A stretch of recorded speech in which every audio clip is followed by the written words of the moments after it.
Là, on assiste à la pose d'une ferrure sur un espar. Bah, ça m'intéresse, d'ailleurs, j'en ai fait mon métier. J'anime une formation au lycée professionnel Jean Moulin à Plouhinec.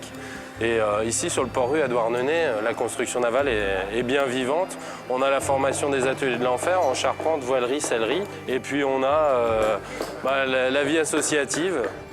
Ah, là, c'est pas de mon avant trop, hein? Ah, oui, ça avance, bien. Regarde, chanteur, il y a moi d'arrogue, hein? Matré. Ah, bah, très. Bien là, on arrive au Skellig. C'est un des plus beaux exemples de réalisation associative. Il aura fallu plus de 10 ans de travail pour arriver à ce résultat-là.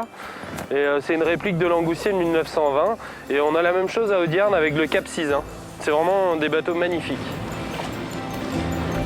Ici, on arrive à un site que j'apprécie, les Plomards.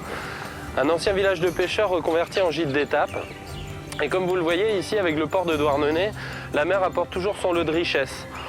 Les conserveries, la pêche, la thalasso de Tréboul. Ici, c'est la mer à la campagne.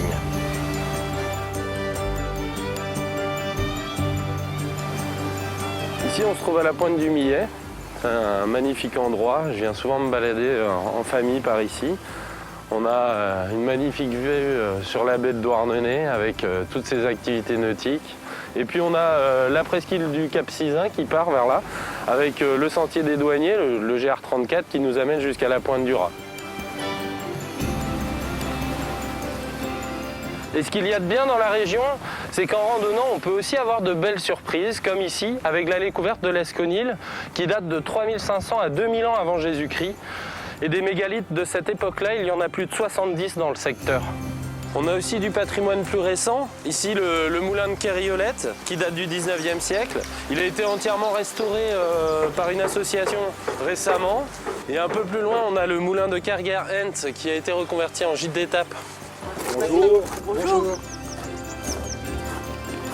Avec ce qu'on a vu, on se rend compte que l'homme a toujours su s'adapter à cette nature sauvage. Et ici, on a un bel exemple avec un des ports-abris du Cap Sizun qui forme un refuge naturel pour les bateaux.